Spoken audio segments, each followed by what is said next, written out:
back with a new video, and in today's video I'm going to be making a 1940s blouse out of a tablecloth.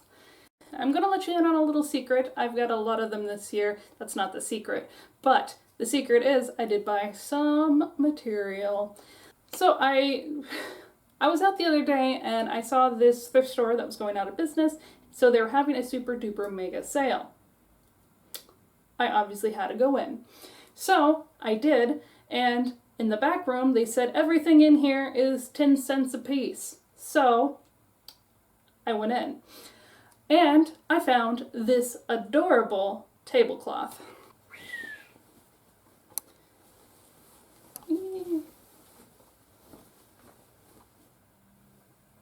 Really cute, yeah?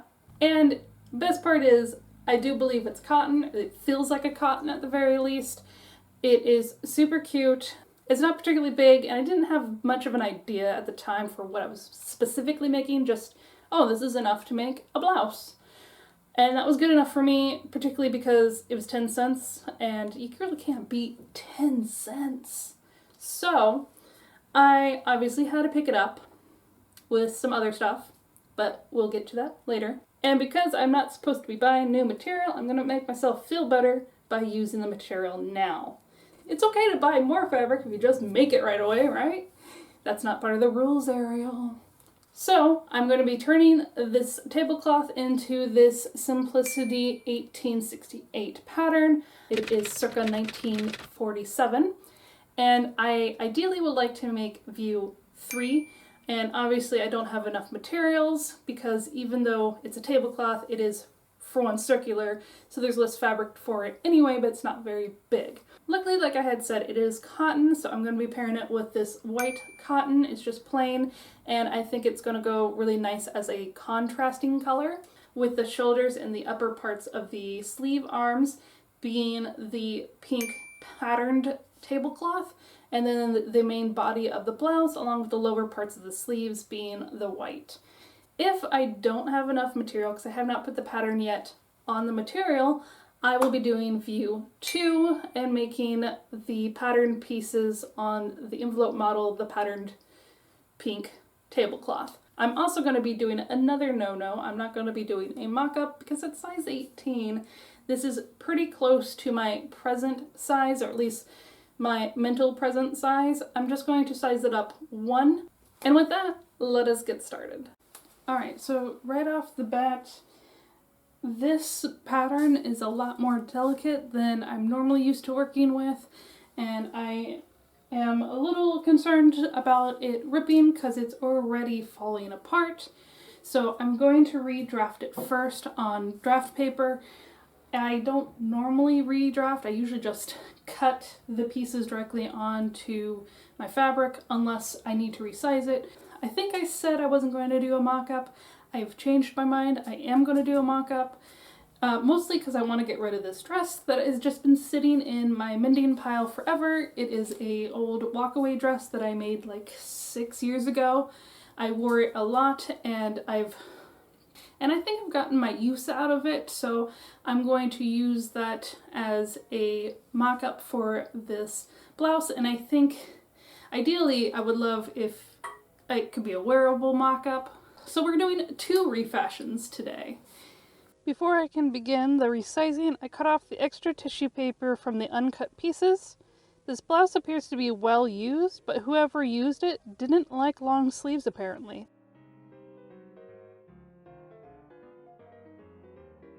Once ready, I lay my pieces out and do a base trace, including marking the darts.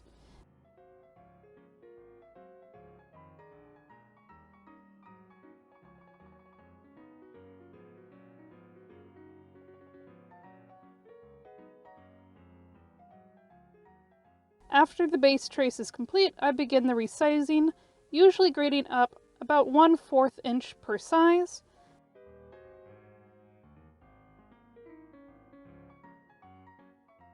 I do the same with the sleeves and the upper bodice pieces in the same manner.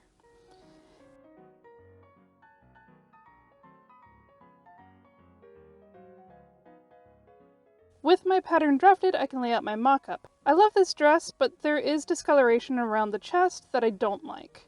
I had initially planned to cover the discoloration with the bib. I even made it the bib.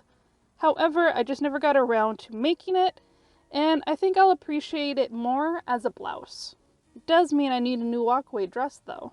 I'm working with very limited floral fabric, so I'm only cutting the front bodice and the lower sleeves from it. I have to be as efficient as possible when laying out the pieces, which means I'm unpicking the darts to make enough space for the lower sleeves.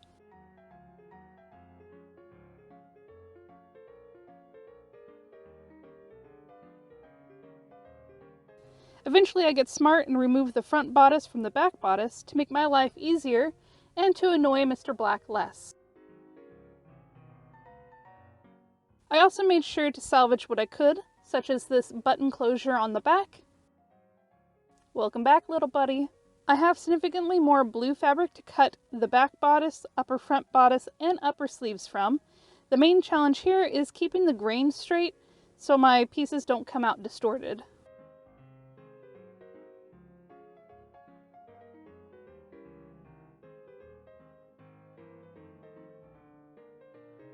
I begin by making the darts. The front has shoulder darts and box pleats, while the back has 2 sets of upside down darts. Then I base the shoulders and ruche to fit the upper bodice piece.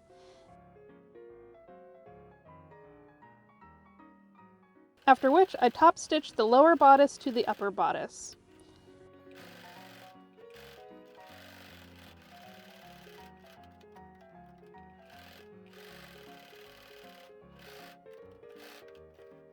I join the shoulders and sides together before moving on to the collar, where I attach a thin strip of bias tape to the neck edge, clipping the curves as I go. Then I flip and top stitch around the neck. I'll do this by hand in the final version. For now, this is just the mock-up, so I'm doing the quick version.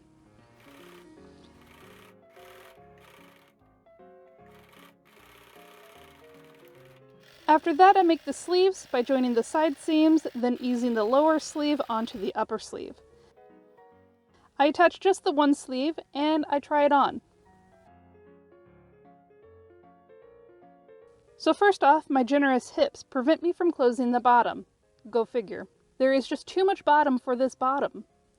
I think lifting the darts may help add some of the space back, and I'll probably let out the sides a little bit. Next is the neckline, which is way too tight. It feels like I'm being gently choked, and I'm just not into that. So I think I'll let out the shoulders by about 1/4 and extend the button back just a touch. I'm not crazy for how the sleeves sag. They make it hard to see the contrast. But after fiddling with it, I realized that that is because the shirt is supposed to have shoulder pads. So I will have to make shoulder pads, which I will forget. But it's nice to know. But I will remember that I absolutely love wide cuffs and will add some wristbands to the bottom. I think that will help bring down the lower band to make it a little more visible as well.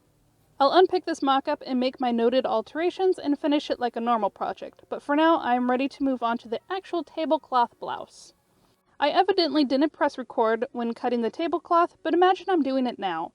I cut only the upper sleeve and the upper bodice from the tablecloth. I have plenty left over, and I could have cut the back too, but I think I'll save that for another project.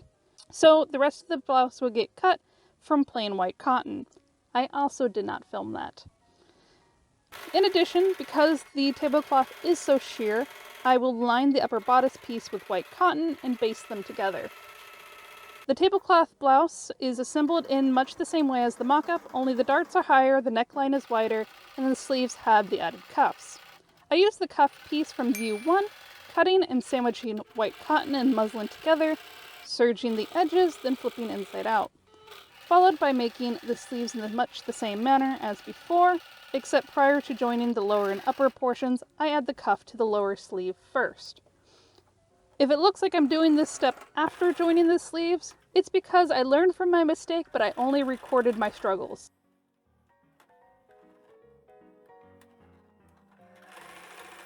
After attaching everything, I assembly line serge the raw edges finished. Then I awkwardly top stitch the seam to the upper sleeve for aesthetic reasons.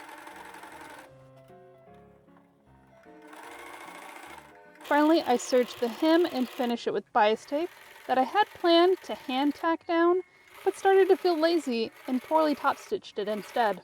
Like a big budget film that blew all its money in the first hour and a half, my wrap-up isn't looking so good. I didn't have enough matching buttons in the size I wanted, and I ran out of white floss. Clearly, these buttonholes are the wrong shade of cream. For the back, I intended to use all faux abalone shell buttons, except for this one. It's a real shell button, and I hate it because it does not match any of the other ones. Meanwhile, the mock-up got all the matching buttons, including on the cuffs. Lucky son of a queen. If only we can all have nice things. If you're thinking, why didn't I put the matching buttons on the real blouse? It's because I'm not a great planner. I did, however, buy new cuff buttons at least, but we'll have to replace the back buttons at a later date.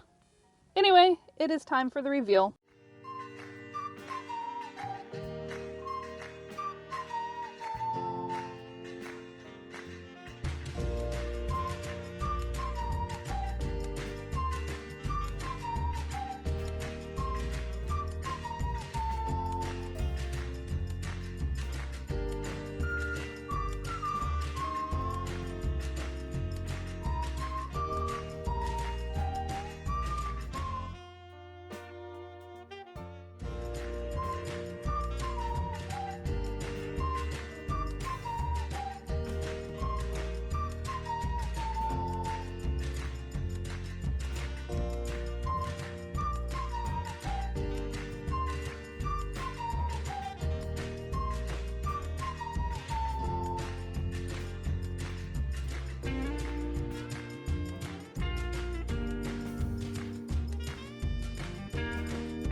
Alright, there you have it, another project down, and I absolutely love how these blouses turned out. I'm really happy that I was able to turn my mock-up into an actual blouse. That dress has been sitting in my to-repair pile for a long time. It was originally that walk-away dress that is so popular these days, which I personally really like that pattern, but I understand a lot of people don't. And I didn't destroy it because I didn't like it. It was all stained up here because I am a hot mess. However, I'm so glad that I was able to repurpose it into this lovely little blouse. And I do really like the contrast of the blue with the white. I kind of feel like I should have done that with the tablecloth dress. Blouse. However, I'm not too mad about it. I do really like it just having the pink up here and the pink sleeves. I think it looks really cute as well. I also have enough left over that I could potentially do that feather sleeved one. And I might go back and do that as well because that is really cute. I do also really like this. I love wide wrist cuffs. I just think they're so elegant and cute, and it reduces all the bulk that would normally be here and puts it up a little higher. I'm not sure if that makes that look better, but I personally think it looks better, so that's what matters. And I'm just really happy with how this came out. They came up really quickly. I'm glad I was able to use up these buttons because I wasn't quite sure what I was going to do with these. I don't like the buttons so much on the other tablecloth blouse. I think I will probably end up replacing those eventually, but for now they work, and hey, they're on my back. I can't see them anyway, so what does it matter?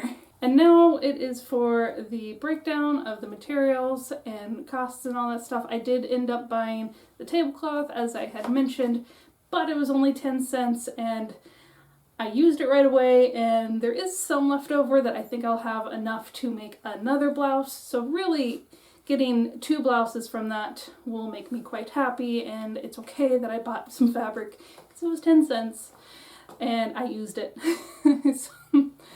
All these justifications, like, oh, it's like, you know, when you say you're not going to do something, but the second you say you're not going to do it, you kind of want to do it. So me saying, I'm not going to buy any new material this year, makes me kind of want to buy new material. Oh, the struggle. But I did get rid of this. I did take this out of my mending pile, and I definitely mended the heck out of it and turned it into something completely different. So this was all fabric I had, reduced some of that. I also used up all these buttons. I only had one left over, so I think that was a pretty good way to use up a ton of matching buttons. So in total, I spent only 10 cents. That's not true.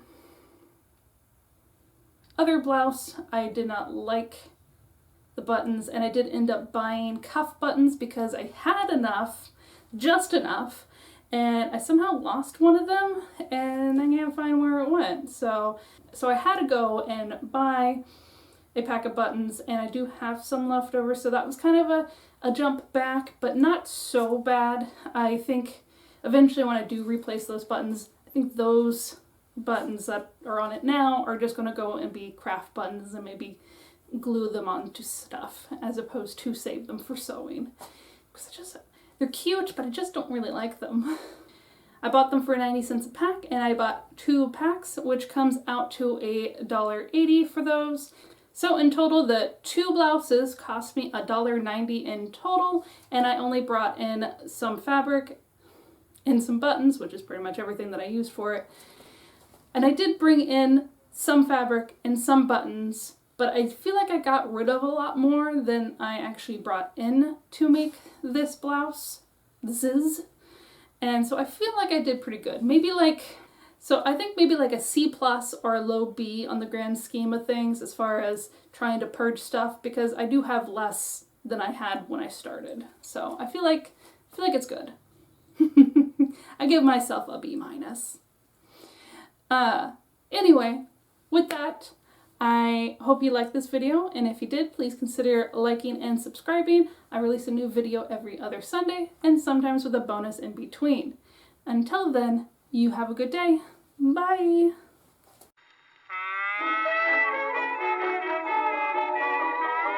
Simplicity 1847? Is that what it is?